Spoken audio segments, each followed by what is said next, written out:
그 나가면 돼. 밥도 네, 펐어요. 너 진짜 일 잘한다. 나는 일을 잘하는 사람일까? 일을 잘하는 사람의 특징이 궁금한 사람은 집중! 고민씨님은 서진이네2에서 경력직 신입으로 주목을 받았는데요. 배우로 활동하기 전에는 회사 생활에서 가장 빨리 승진한 사람으로도 알려져 있습니다. 오늘은 서진이네2에서 고민씨님을 통해 일잘러 특징 5가지를 살펴보겠습니다. 1번, 역할인지. 서진이네2 식당이 만약 회사였다면 고민씨님은 어떤 직급이었을까요? 아마 신입사원이었을 겁니다. 그렇다면 보통 신입사원에게는 리딩보다는 팀원을 서포트하는 업무가 주가되죠. 고민씨님은 박서준님이 요리를 하는 동안 접시를 갖다 놓거나 음식이 나가기 전 놓친 튀김을 챙겨주는 등 팀원들이 하는 일을 적극적으로 챙겨 업무 효율을 높이는 서포트 역할을 했습니다. 이처럼 회사에서도 자신의 위치와 역할을 파악하여 그에 맞는 자세로 업무에 임하는 것이 중요합니다.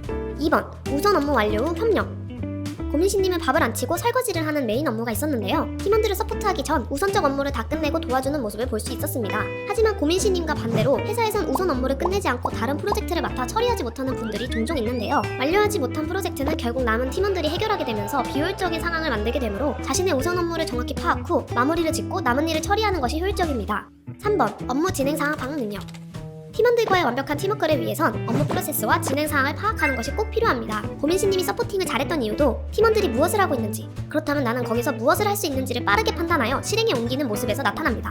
일을 할 때 업무 프로세스와 진행 사항을 꼼꼼하게 확인하고 업무에 자신이 어떻게 기여할 수 있을지를 안다면 팀 내에서 업무 효율을 높일 수 있으며, 리더의 경우에도 팀원들의 업무를 파악하여 업무를 분배하고 부족한 부분을 서포트하여 좋은 결과물을 도출할 수 있습니다. 4번, 위기 대처 능력.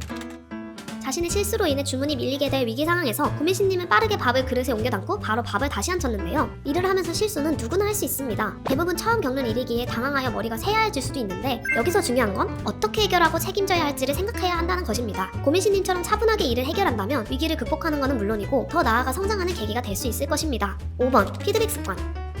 그 후 고민씨님은 방금 있었던 작은 실수와 그 후의 문제점에 대해 셀프 피드백을 하는 모습을 볼 수 있었는데요. 직장에서도 하루 업무를 돌아보며 스스로 피드백하는 태도는 앞으로 더욱 성장하고 발전하기 위해 꼭 필요한 습관입니다. 외부 피드백 역시 열린 자세로 수용하고 개선 방향에 대해 고민하는 것이 큰 도움이 되며, 처음부터 모든 일을 완벽하게 해내는 사람은 없으니 지속적인 피드백을 통해 실수를 줄이고 업무 능력을 향상시키는 것이 중요합니다. 서진네2에서 상당한 일머리를 보여주셨던 고민씨님, 일머리가 없어 속상해하지 말고 조금씩 노력하다 보면 어느덧 우리도 제2의 고민씨님이 되어있지 않을까 싶습니다. 영상이 좋으셨다면 구독과 좋아요 부탁드리며 원하시는 주제가 있다면 댓글로 남겨주세요.